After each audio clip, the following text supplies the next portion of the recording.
We still have a packed house this late in the day. That's absolutely incredible. Thank you, everyone, for sticking with us.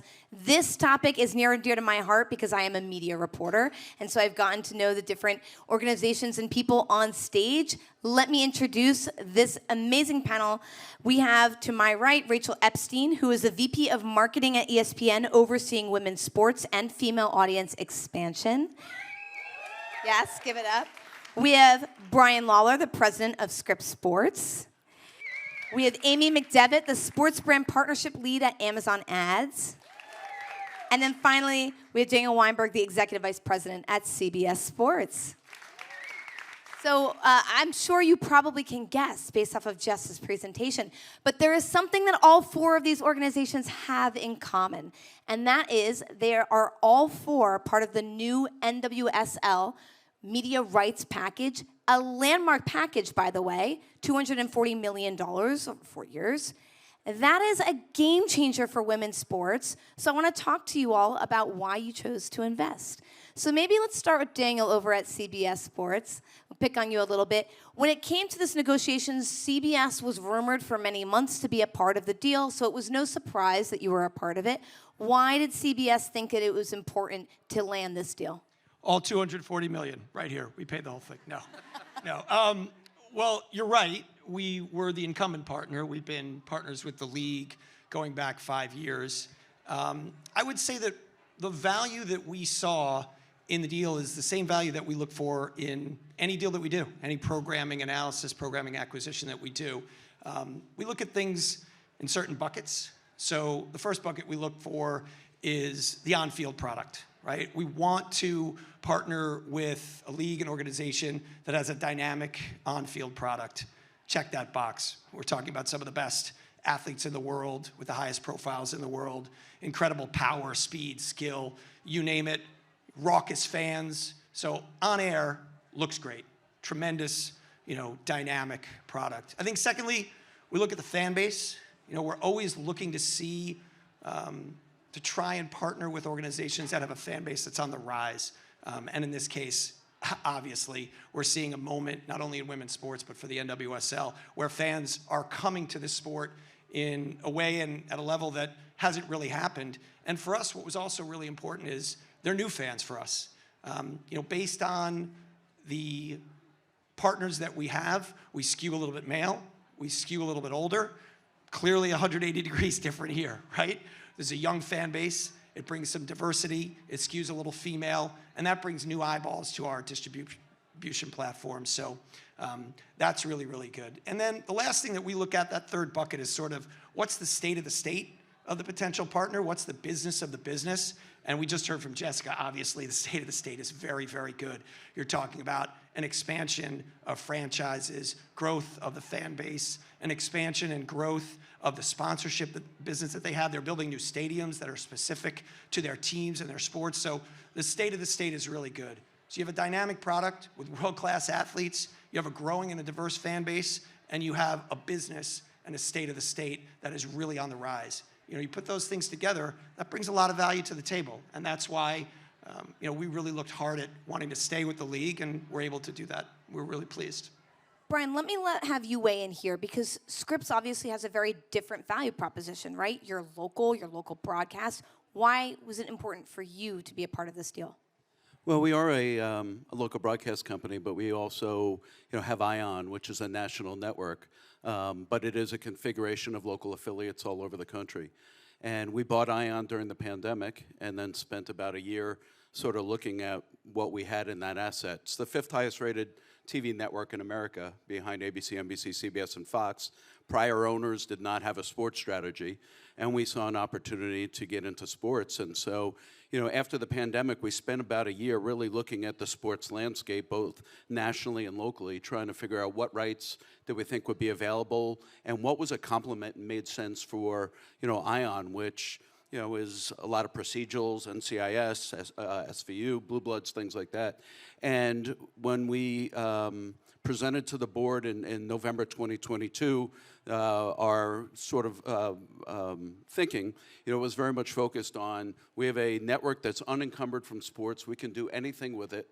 And while baseball and NBA may be, sexy, we see an opportunity in growth sports, and specifically we identified women's sports. And we talked to the board then about the WNBA and the NWSL, and we just felt like we could create visibility for these sports that, one of the things we told the board is it's really hard to be a women's sports fan in America.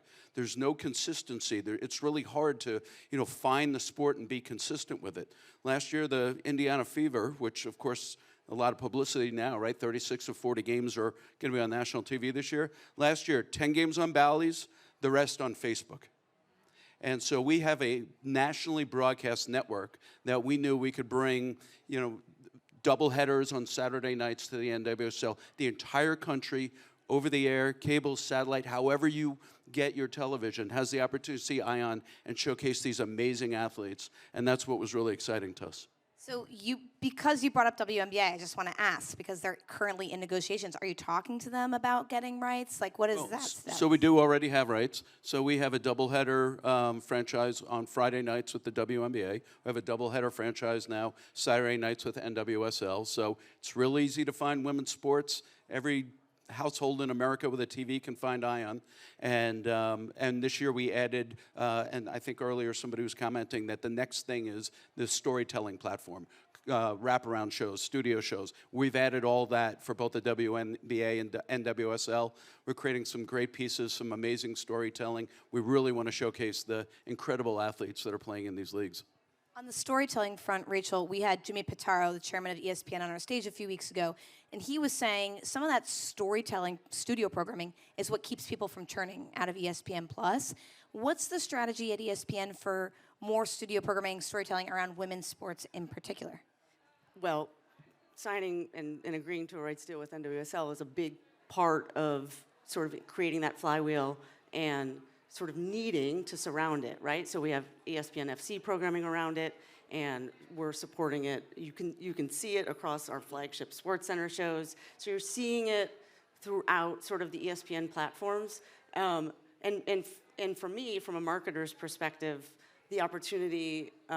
Certainly we've been investing in women's sports for a long time. We have north of 33,000 hours of women's sports programming.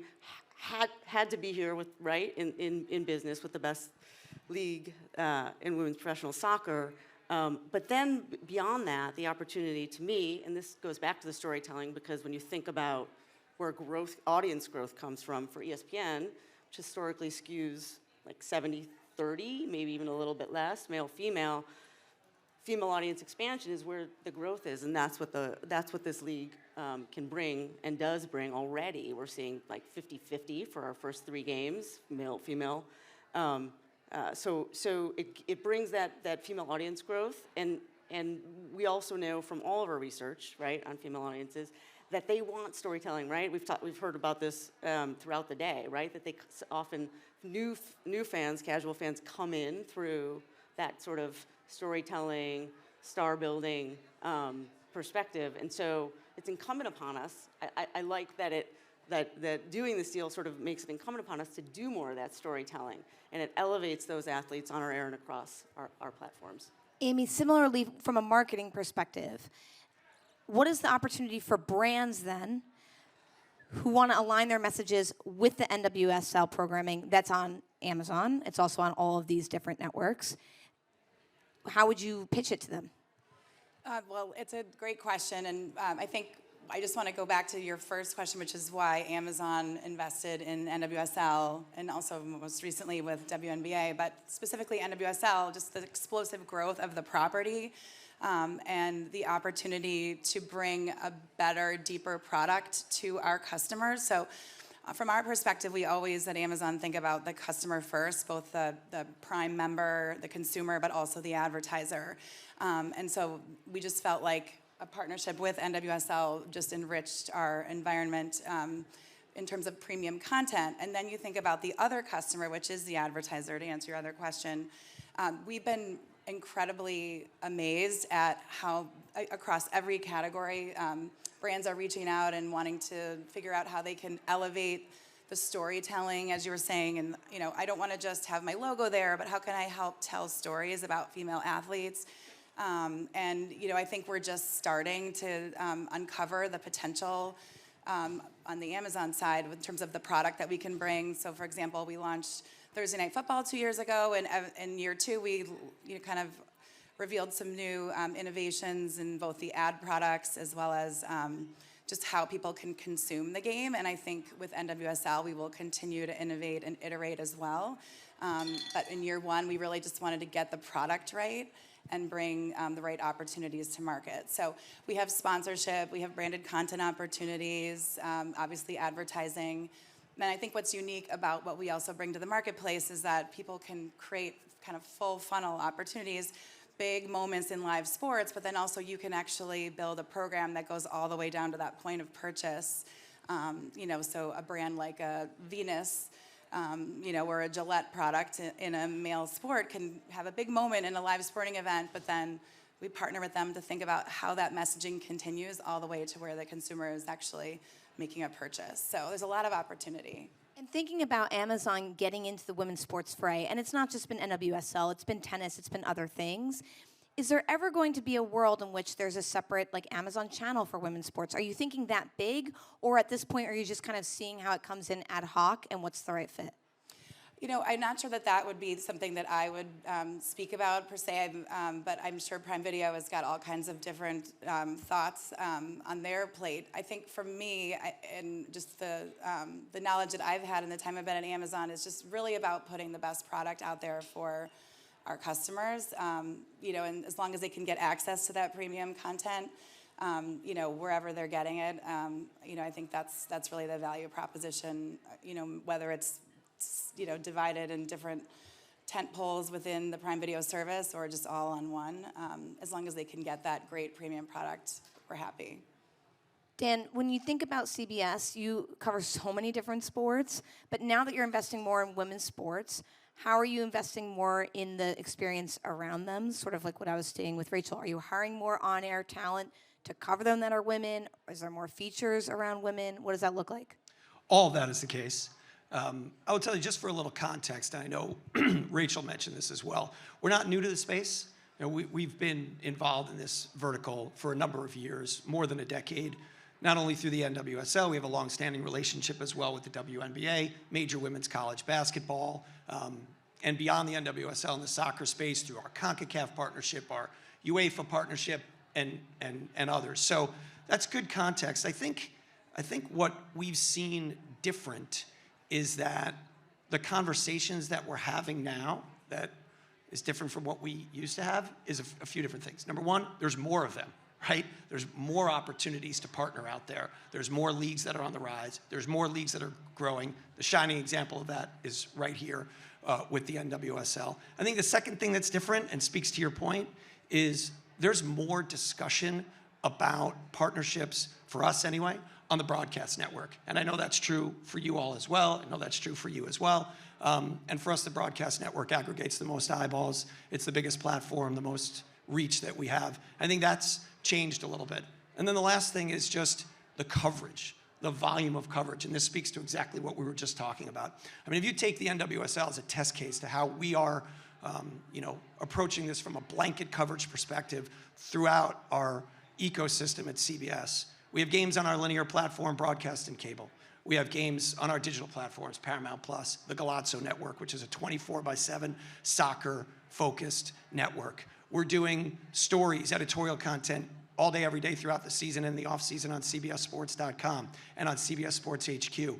We've grown our audio business through the Attacking Third, which is a dedicated podcast and a dedicated show that focuses on the league itself. And all of those are fueled by women talent, women in front of the camera and behind the camera to cover the league. So the answer to your question is a resounding yes. And then just a quick follow-up, you talked about the NCAA. Obviously, we were talking about this on a panel before, the outsized interest in women's sports was not unexpected, but I think it blew a lot of people away around the potential. Are you thinking about NCAA coverage differently because of that? You know, you have to a little bit, right? Because what we're seeing is the rising tide. We think it's a great thing.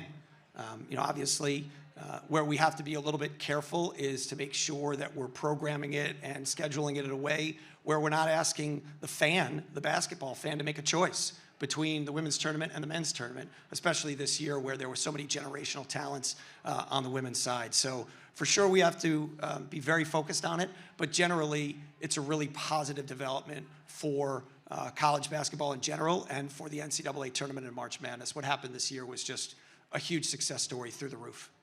And I know one person on the panel will very much agree with me about that. We're happy. I was about to But come to you. I just want to build on that because the things that spin out from moments like that, like the big three, right? Shanae, Andrea, and Elle, and the momentum that created, for that to become this other opportunity to elevate women, because we think it's certainly women's sports, but it's also women in sports, and it's women making decisions, and it's right. It's so important, and it's all sort of a flywheel. So I love that there were these amazing numbers, and I love that we sort of maybe created this new mini personality franchise, born from that moment. And I love that again. When we look at growth, I think like 10 years ago, the audience profile for WNBA was old male, right? And now, like when we look at the draft, which was up 307 WNBA draft, 307% up, but 374% up with women. So I just women didn't actually used to watch women's sports, and now I love that tide is shifting as well. It's super important. Brian, I want to end on you. You talked about having a doubleheader, which is a very unique value proposition, especially for local broadcasts and for national broadcasts. How are you marketing these new rights and attracting viewers to the programming that you've bought? Or do you feel as though organically it's happening and there's not much you need to do? No, we have to work awful hard. I think Ion is still sort of the new guy on the block relative to sports. I don't walk into too many sports bars and see Ion on yet.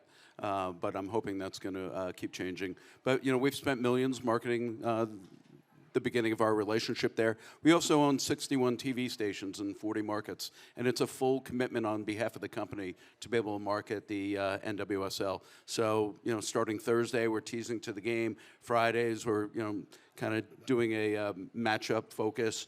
We use Scripps News, our national news brand, they're creating some original content, some storytelling, but also promotion. So we're really using all of the assets inside of the Scripps company to be able to amplify, our commitment to the NWSL and our studio show, which kicks off at 7 o'clock. We have a game 1 at 7:30. We come back to a wraparound studio show, and then we have a second game at 10 o'clock. So we're really proud of the visibility we're able to bring to the NWSL. The whole country gets to watch every week, 25 weeks. So you have the opportunity to really build a loyal fan, and they know where it is with consistency. So. And that's a studio show dedicated to women's soccer, to women's sports. It is all about the NWSL. You have That's two incredible. former players and an analyst, and they talk soccer, and they're talking to people who know soccer. It's a great show.